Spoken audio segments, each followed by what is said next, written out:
আজকের আমি মটরের পরোটা করব, তার জন্য নিয়েছি মটরটাকে পিষে নিয়েছি কাঁচা লঙ্কা দিয়ে।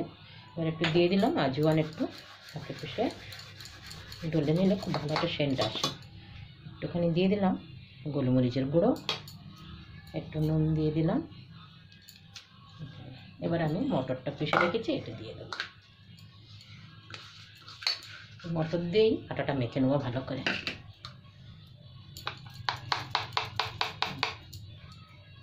অল্প জল দিয়ে কাঁচা লঙ্কা দিয়ে মেখে রেখেছিলাম এটা চেষ্টা করো না যেন আর জল দিতে হয়, এর মধ্যেই যেন মাখাটা হয়ে যায় ভালো করে। আর যেও জল লাগে তাহলে মিক্সিটা বাটি ধুয়ে একটু জল দিয়ে দেবো হালকা, মনে হচ্ছে তো লাগবে না।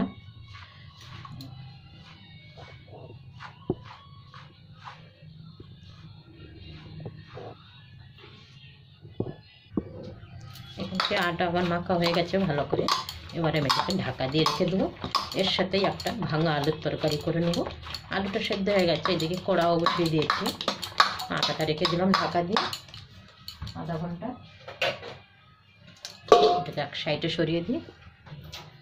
এখানে আমার তেল গরম হয়ে গেছে, একটা শুকনো লঙ্কা ছেড়ে দিয়ে দিলাম তেলের মধ্যে, দুটো করে তেজপাতা, একটু গোটা জিরে,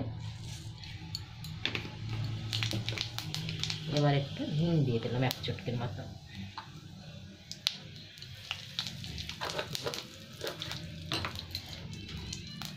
এবার একটা কাঁচা লঙ্কা ফাটিয়ে দিয়ে দিলাম তেলের মধ্যে, খুব সুন্দর একটা সেন্ট আসে।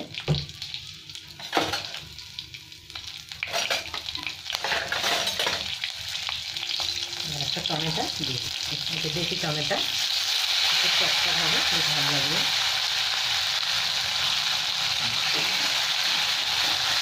একটু নুন দিয়ে দেবো, টমেটোটা গলে যাবে তাড়াতাড়ি।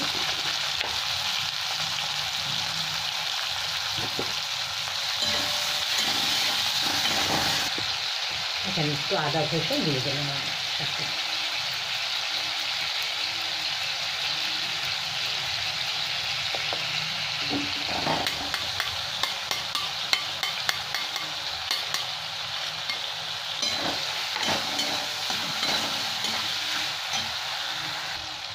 এবার আমি এখানে মশলাগুলো দিয়ে দিলাম ধনে পাউডার, একটু হলুদ দিয়ে দিলাম, এখানে কাশ্মীরি লঙ্কার গুঁড়ো, এখানে জিরে পাউডার, আর একটু আমচুর দিয়ে দিলাম। এখানে সব ভাজা হবে, একটু গোলমরিচের গুঁড়ো। ভালো করে মশলাটাকে এবার কষিয়ে নেবো আমি। অল্প একটু জল দেবো, নাহলে মশলাগুলো পুড়ে যাবে। এখানে মশলার থেকে আলুগুলো, এই তেল ছেড়ে দিচ্ছে মশলার থেকে, আমি আলুগুলো ভেঙে ভেঙে দিয়ে দিলাম। সেদ্ধ আলু,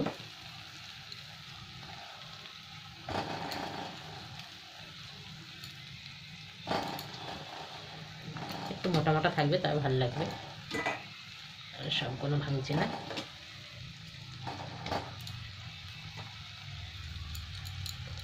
ভালো করে মশলার সাথে ভেজে নেবো আলুগুলো।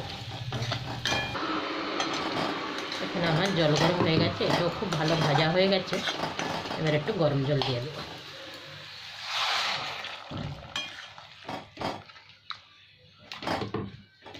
এবার একবার ফুটে উঠলে ধনেপাতা দিয়ে লাগিয়ে নেবো।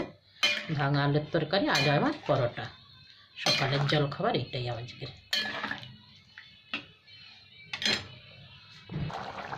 এখানে আমার ভাঙা আলুর তরকারি হয়ে গেছে, ঝোলটাও টেনে যাচ্ছে।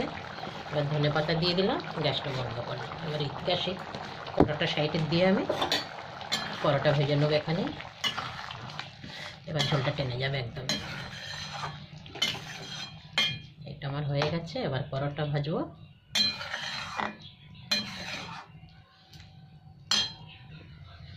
এবার আমি পরোটাগুলো ভেজে নেবো। তাওয়াটা গরম হয়ে গেছে, দিয়ে দিচ্ছি।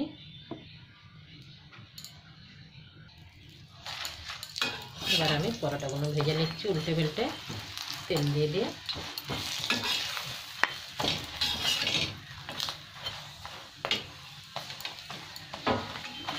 পরোটা খুব নরম হয়, মটরের পরোটা তো। এরকম লাল লাল করে আমি সবকটা ভেজে নেব একসাথে। আর একটা দিয়ে দিলাম।